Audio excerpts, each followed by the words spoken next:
So it's an interesting concept. So currently in our society, who dictate dress code? Have you ever thought about this?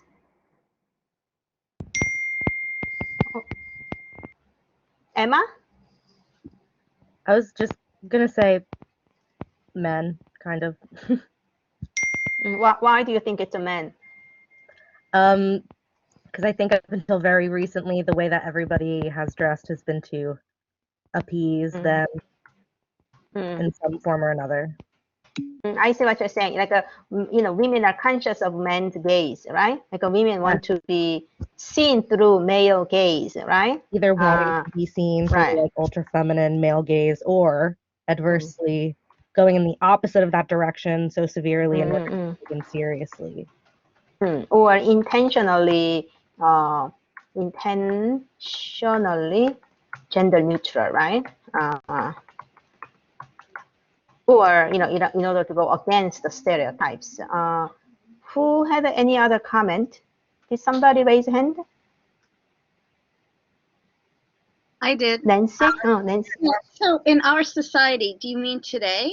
Mm-hmm. Or, well, I mean, I think, doesn't the fashion industry and the media dictate? I mean, if celebrities or now these days influencers on social media.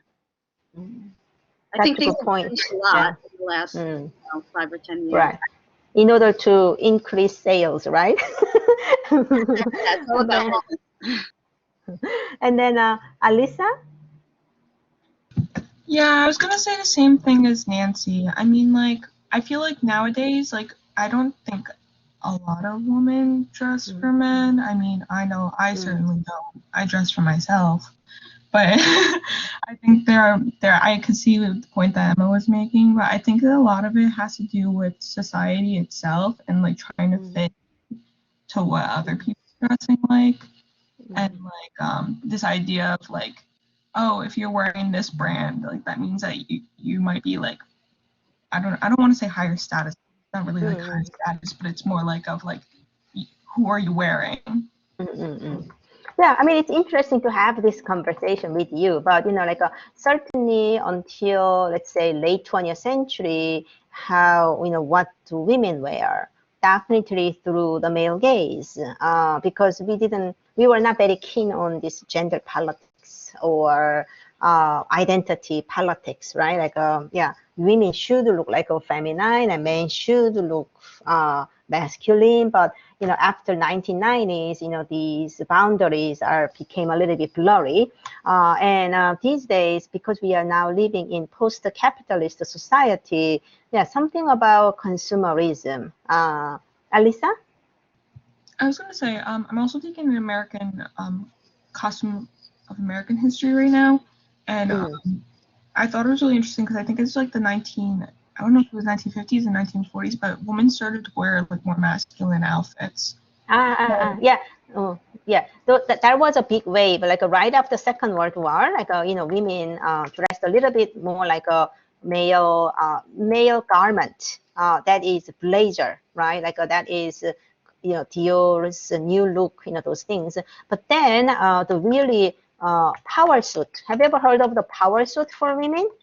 That is from 1980s. If you look at, do you see the Working Girl, like with Melanie Griffith, that those old movies? Or do you know that television series called Dynasty, like about Texas oil family? Anyhow, there are iconic pieces of a power suit for women.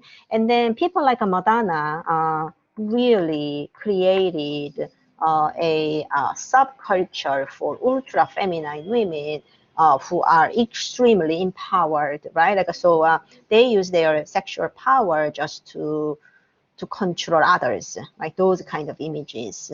Yeah. So there are different eras, but I want you to be sort of keenly aware that in any given society, whether historical or contemporary, who's trying to exercise this authority over dress code. And think about the mask wearing policy. That is a very specific sort of a case-specific dress code in a way. It's very tied to public hygiene, right? But suddenly, let's say from middle of April, we should all wear turbans on the head. I don't know what the public's hygiene reasons are, but do you know the Indian the group of Sikh? Like that Sikh honorary dress code of the big turbans. Let's say, with some public hygiene reason, everyone should wear that big turban. Would you comply with, right? Like people also have somewhere big about the hair thing, right? Like a hair scarf or bandanas, or the way you wear hair. Or somebody would say that, well, from next year we should all have hair 1 centimeter below ears. That's good for the public hygiene, or for anybody. Would you willing to follow, right? It's very harsh on some people. So something to think about, like who's exercising this authority over others.